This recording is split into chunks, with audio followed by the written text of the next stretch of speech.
Diputado morenista Hamlet revela cómo irá por los jueces corruptos, donde dice que esto no se va a quedar así, les pondrá un alto al parecer a los jueces y también nos pide ayuda para poder llevar este plan, ya que pues prácticamente se pasaron de lanza los jueces y así es como responde el diputado abogado morenista Almaguer. Increíble, pero cierto. Así que, pues bueno, sin más preámbulo, veamos de qué se trata, cómo estuvo y ahorita comentamos, ¿por qué no? Déjenme poner sobre la mesa esto.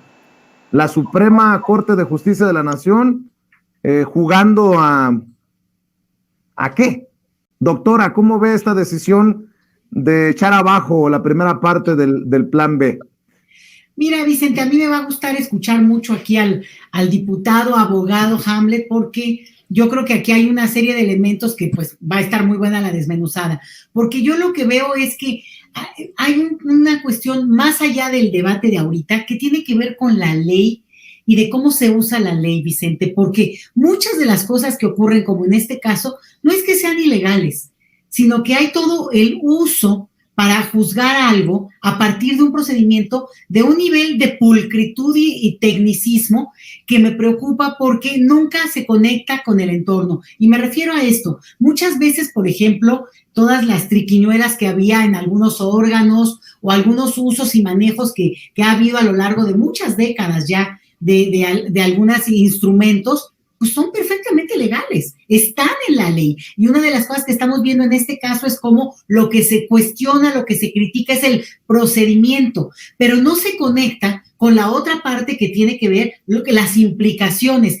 Es decir, en esta cosa donde la última palabra la tiene, casi es si hiciste bien el renglón o no, y si todo lo demás no tiene ningún contexto. Entonces, bueno, me parece súper delicado porque al final, y por eso decía, ya lo habría en este panorama, muchas cosas que a veces uno critica y se enoja y se enfurece, están estrictamente apegadas a derecho. Y eso es parte de un debate que tiene que sacarlo de esa tesitura, respetando, por supuesto, la normatividad y el derecho, pero con esta condición en la cual no acabe siendo un corset que implica que no se puede ni mover nada y que todo lo que cuestiones acaba siendo pues fuera de la ley, según esto. Y creo que es parte de lo que en todo caso, cómo aprender a jugar esas reglas del juego, cómo poder entrarle a un debate donde sin fallar una sola línea del renglón, pues porque por ahí se va a ir justamente el juicio que se hace de todo un procedimiento, pues que está hablando de algo más amplio, que es modificar la regla del juego electoral a un nivel muy mediano respecto a lo que se hubiera esperado en un primer plano, ¿no? Entonces, yo veo eso y lo quiero poner aquí, Vicente, porque al final de cuentas muchas cosas de lo que más nos molesta frente a lo que reaccionamos, frente a lo que estamos cuestionando, lo peor de todo es que están bajo este umbral de la ley. Y ahí es donde no cuestiono la ley, cuestiono justamente los márgenes que se le han dado a esa ley y al final que no haya una lectura también social de elementos que pueden visibilizar distinto cada proceso. Mi querido Norman, ¿cuál es la opinión después de escuchar los posicionamientos de ministros y ministras? ¿Qué te queda de esto que estamos viendo? Mira, ahí me quedan, yo quiero pensar en los posicionamientos de Ricardo Monreal como representante del Poder Legislativo y también me gustaría considerar la posición que asume la Consejería Jurídica. Porque por un lado Ricardo Monreal dice, nos corrigieron la plana, está bien, y al corregirnos la plana, bueno, pues tenemos que acatar, ¿no? Y por otro lado, la Consejería hace una reflexión muy inteligente. Dice, bueno, el Poder Judicial es un poder derivado sin legitimidad popular. ¿Y a qué se refiere? Pues se refiere fundamentalmente a que ese poder no está votado. Es decir, llegan por designación, llegan por propuestas los ministros de la Suprema Corte. Entonces, ¿cómo es posible que se abroguen derechos por encima del legislativo que representa a la población? Lo mismo que el Ejecutivo. El Poder Ejecutivo llega a través de elección. El Poder Legislativo llega a través de elección, y finalmente tenemos un Poder Judicial que llegan al margen de la designación, al margen de la votación. Por eso yo creo que vale la pena siempre hacer un juicio con respecto a dos factores. El primero, me parece que los jueces, los ministros se deben de supeditar o someter a la elección popular. Y por otro lado tenemos la circunstancia de que, recordando a Ernesto Zedillo cuando llega, y con su mayoría, hay que decirlo, en la Cámara, desaparece a la Corte y nombra a diferentes ministros.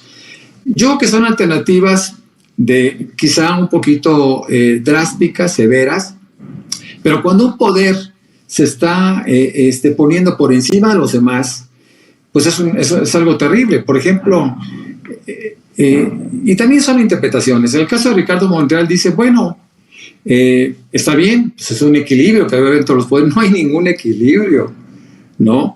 Y por otro lado, la consejería dice que están violando el equilibrio entre poderes. Entonces aquí vale la pena hacer una reflexión más amplia y hacer consideraciones que tengan mayor profundidad. Yo también creo que será Hamlet quien nos podrá dar un punto de vista más, con mayor apego a una versión jurídica, ¿no? Pero por lo pronto, esa es mi interpretación. No es posible que el Poder Judicial esté por encima de poderes votados, Vicente. Esto parece absurdo que se puedan sobreponer por encima de la voluntad popular. Dicen que se anula la primera parte del Plan B por violaciones al debido proceso legislativo. Querido Hamlet, tus opiniones, tus comentarios. Gracias, Vicente. Bueno, mira, yo dividiría la participación en dos. Primero, se le hizo bolas el engrudo a la Suprema Corte. Dividieron la discusión en distintos apartados.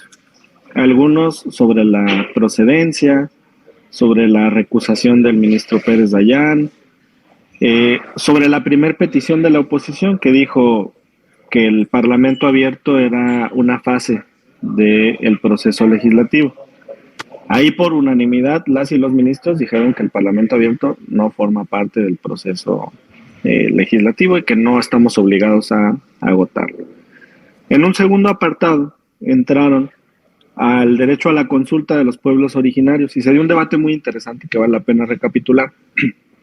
Ahí incluso la ministra Loreta y el ministro Ortiz señalan que sí hay algunas porciones que tendrían que haber sido consultadas, pero se refieren a algunos artículos en particular. Es decir, realizaron un estudio de fondo de esta porción del Plan B sobre el derecho de los pueblos originarios. Eso es lo que tenía que haber sucedido en toda la discusión, entrar hasta el fondo para poder revisar qué artículos eran constitucionales y cuáles no. Esto lo hicieron en el apartado segundo. A partir del apartado tercero ya empiezan a realizar el análisis de los elementos de forma y discuten entre ellos. El propio ministro Aguilar les recuerda que en la acción de inconstitucionalidad 150-2017 ellos habían fijado que cuando hay una impugnación sobre la formalidad del proceso deliberativo del proceso de creación de leyes, ese tendría que ser el primer apartado de la discusión, pero ellos lo mandaron hasta el tercer apartado. Entonces, sí le entraron un poco al fondo, pero luego se fueron para atrás y se fueron a los aspectos de forma. Ahora, hablando de los aspectos de forma, fíjate qué interesante. Este esquema de pesos y contrapesos que existe entre los poderes no es absoluto. Hay algo que el maestro Elisur Arteaga, constitucionalista, llama como temperamentos. Y eso significa que hay decisiones discrecionales que no pueden ser revisadas por los demás poderes. Por ejemplo, el presidente de la República tiene la facultad de designar a varios de sus ministros, de varios de sus secretarios. Ahí no se necesita una confirmación o ratificación, salvo en algunos casos, relaciones exteriores, Hacienda y demás. En el caso del Poder Judicial, ellos son libres de tomar determinaciones sobre su régimen interior, administración del Poder Judicial, o sea, a través del Consejo de la Judicatura. La Cámara de Diputados y el Senado de la República. Nadie puede vetar, por ejemplo, la ley orgánica del Congreso de la Unión, porque el propio Poder Legislativo debe darse sus normas de discusión. Y aquí aterrizo en el punto. La Constitución establece en el artículo 72 los mecanismos para poder desarrollar el proceso legislativo. Entonces, dice que hay una Cámara de Origen y una Cámara Revisora, establece umbrales de votación. Ya en la ley orgánica y en el reglamento se establecen algunas variantes, digamos. El proceso ordinario es que llegue la iniciativa, que se turne a comisiones, que se realice un dictamen, que se vote ese dictamen en la comisión, que se remita al Pleno, que se programe para la votación y discusión en el Pleno y que finalmente sea aprobado. Pero las normas que se da el Congreso, en las que no se puede meter el Poder Judicial, me refiero a la ley orgánica y al reglamento, establecen este mecanismo que es comúnmente denominado como fast track, cuando el caso es urgente o es trascendente. Entonces, el hecho de que un asunto se discuta como urgente o trascendente se deriva de una facultad exclusiva de la Cámara de Diputados de determinar cuándo un asunto es urgente o trascendente.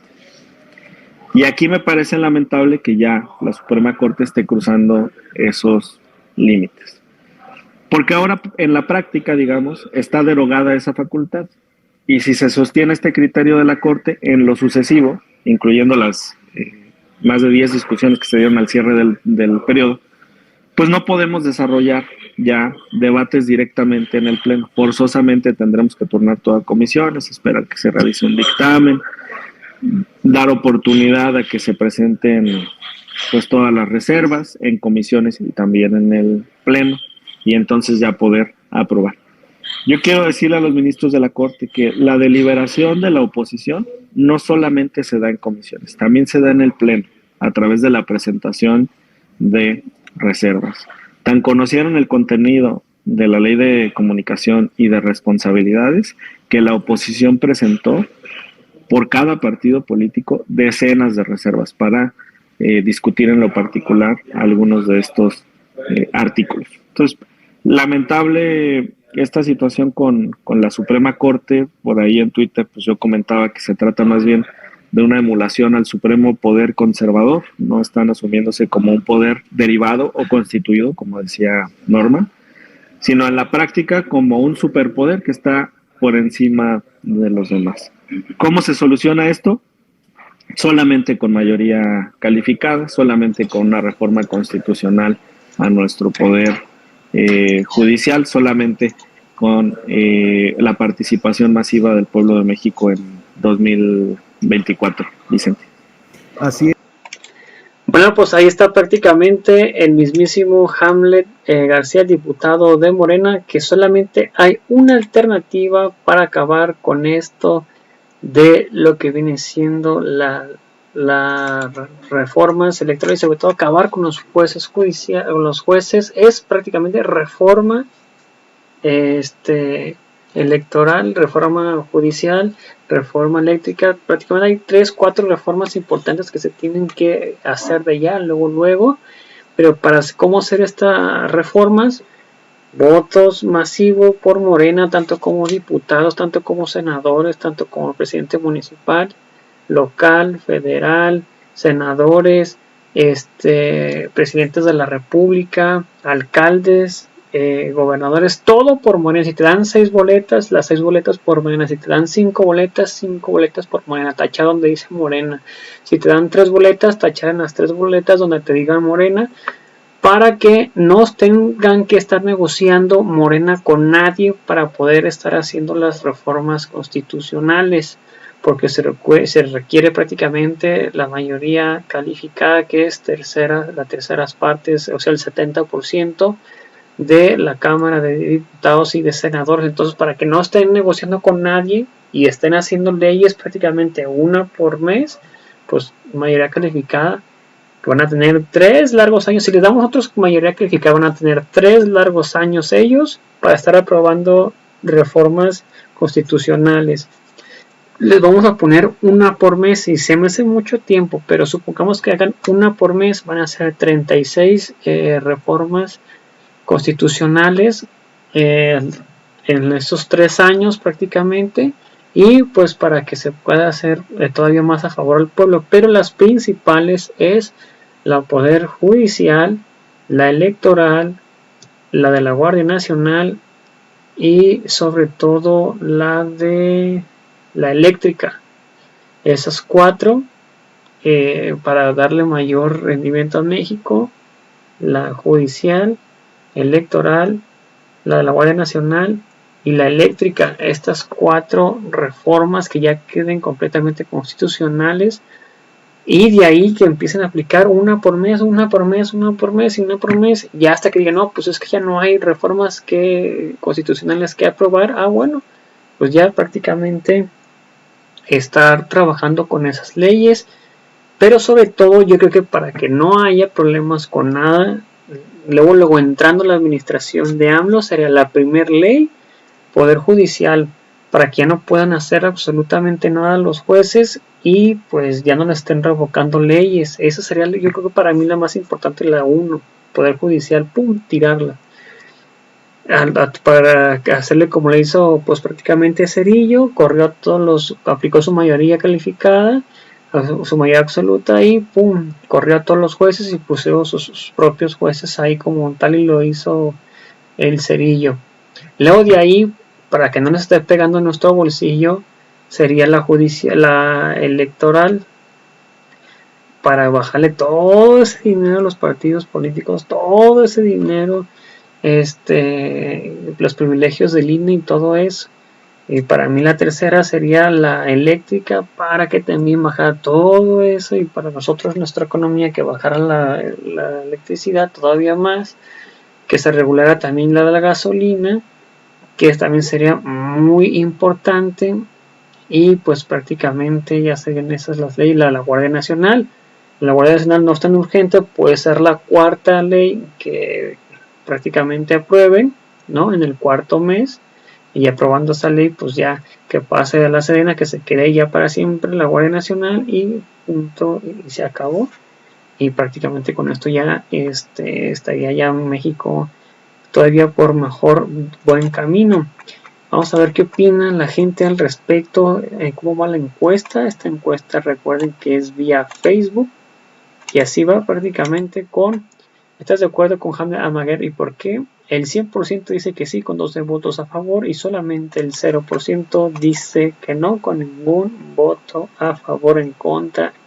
Vemos qué opina la gente al respecto. Isabel OEG, saludos. Cantú Soter dice: apoyo total a nuestro diputado y senadores de Morena. Jesús Ramírez, saludos. Sonia R. Razo, saludos. Isabel OEG, saludos. Gafet Meléndez: los jueces librados por Piña en gran mayoría generalmente son del equipo de los corruptos acostumbrados a chuparle como sanguijuelas al pueblo, que quieren seguir como parásitos en el pretexto de crear empleos. Carmen Castro: le vamos a enseñar a esos jueces que el pueblo manda, fuera jueces corruptos. La única forma, Carmen, es como les acabo de mencionar tanto yo como Hamlet, es darle la mayoría calificada prácticamente, las terceras partes en diputados, senadores y diputados locales, para que los congresos locales también acepten la ley de volada, y en los poderes también gobernadores y también alcaldes, todo por Morena. 6 de 6, 6 boletas, 6 votos Morena, 5 boletas, 5 boletas tachadas por Morena, 4 boletas, 4 votos tachados por Morena, y así. Carmen Castro, saludos. Y Domínguez Antonio, saludos. Dice: bueno, se dijo la ministra Piña que no era apta para no ser para él, para el pueblo, solo beneficios de unos cuantos. Carmen Castro: necesitamos una tercera parte, así es, vamos con todo, Morena, PT y Verde. Y Tomás Aldaña: claro, hasta que los de la toga en contra de los ciudadanos. Completamente de acuerdo. La nación mexicana nada se ha beneficiado del país en está trabajando para los extranjeros. Moche seguro en dólares. Completamente de acuerdo. Y pues a toda la audiencia, muchas gracias por ver el video. Recuerda si me puedes apoyar con un like en la página de Facebook, una suscripción en la YouTube, si puedes comentar y compartir videos para que muchas más personas los vean, sería completamente fantástico. A toda la audiencia, muchas gracias por el video. Recuerden, los invito a ver nuestro siguiente video. Hasta la próxima. Bye. Suscríbanse, comentar, compartir y difundir para que muchas más personas vean. Hasta la próxima.